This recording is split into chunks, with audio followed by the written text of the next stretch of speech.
Before we start talking about trig functions in general for any type of triangle, we are going to review a few concepts which is going to be helpful when we start talking about trig. Recall that in any right triangle, meaning in a triangle that one of the angles is 90 degrees, which is shown with a square,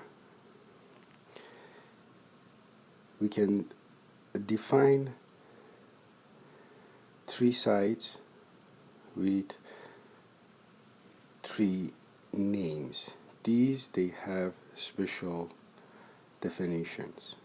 The first side, which is in front of the right triangle, is called hypotenuse.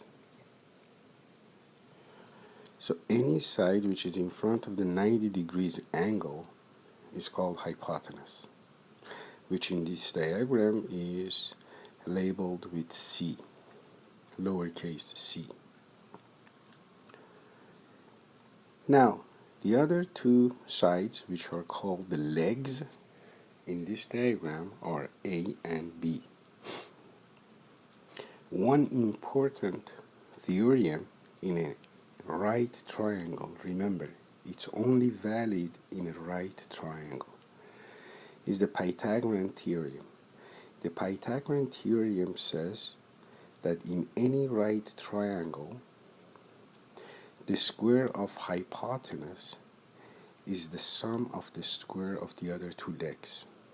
Meaning, in this triangle, c squared is equal to a squared plus b squared. One thing you have to remember, instead of memorizing c squared is equal to a squared plus b squared, just remember the Pythagorean theorem says the hypotenuse squared is the sum of the squares of the other two sides. The reason is that if I give you a right triangle like this, and I label these, let's say I call this one A, B, and C, the side in front of any vertex is going to get the lowercase letter of the vertex. For instance, this is going to be C, this is going to be A, this is going to be B. The Pythagorean theorem in this triangle is going to be, the hypotenuse now is A. So it's going to be A squared is equal to B squared plus C squared, which is different from the previous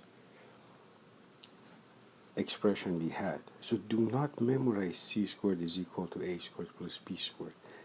Remember, hypotenuse squared is equal to the sum of the square of the other two legs.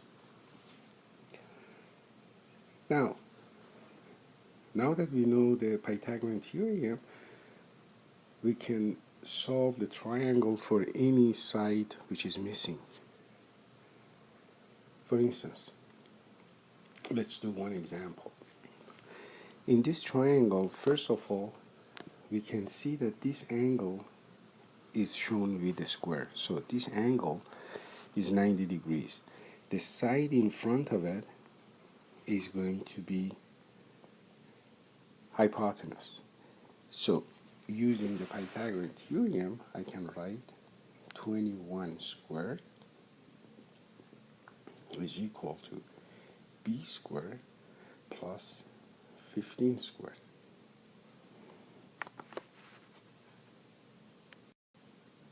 Now 21 squared is 441 is equal to b squared plus 15 squared. 15 squared is 225. If you remember from grade 9, to solve this equation for b, I'm going to move 225 to the left and change the sign. So I get b squared is 441 minus 225 which is going to be 216. Now, to find b, not b squared, I have to do the opposite operation.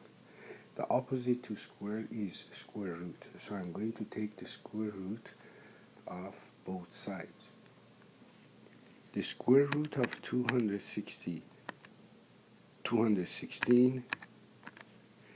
is 14.7 rounded to 1 decimal. So, using Pythagorean Theorem, we could find the length or the measure of side B to 1 decimal point, which is 14.7 feet.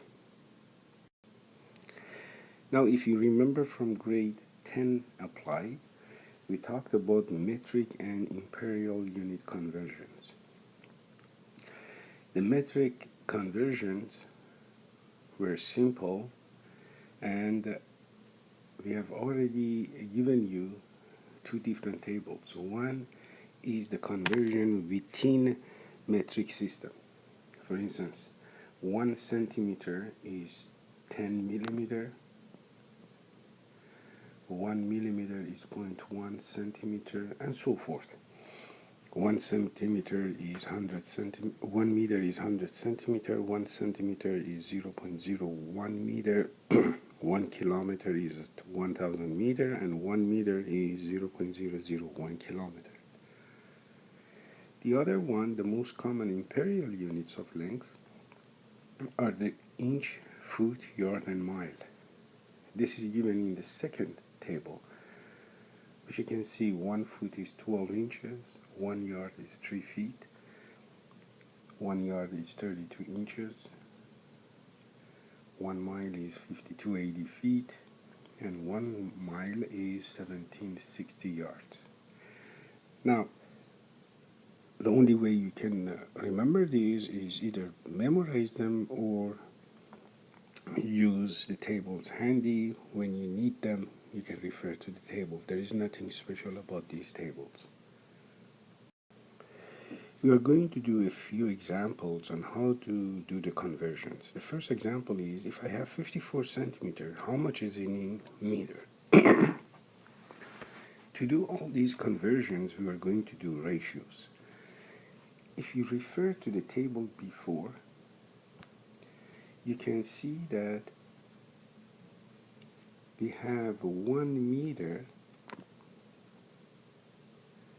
is equal to 100 centimeter. So I can write the ratio 1 meter to 100 centimeter is equal to, now I have 54 centimeter here. If I look at the previous ratio, I had meter on top, centimeter at the bottom. So I'm going to write 54 here now, because it's centimeter. And I want to know how many meter is it, so let's call it x. If you remember finding the unknown in a ratio, we are going to use crisscross method or cross multiplication.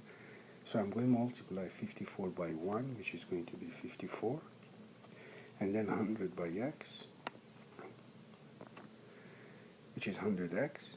To find x, I divide by 100, and I get x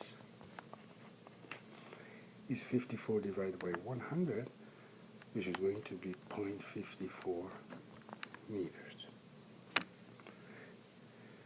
Let's do another example. Now I have 3.8 meters, and I want to change it to centimeter. Again, I write the same ratio. I'm going to write, let's say, 100 centimeter is 1 meter, as this ratio is equal to 3.8 meter. Now, if I look at this ratio, I have meter in the denominator, so I'm going to write 3.8 meter in the denominator and the unknown in numerator. Again, using crisscross, I get x times x times 1 is going to give me x. 100 times 3.8, which is going to give me 380 centimeters. So 3.8 meters is 380 centimeters. The next example shows how to do the conversion within imperial system. First of all, these notations, this represents foot and this represents inch. So I want to change 22 inches to feet.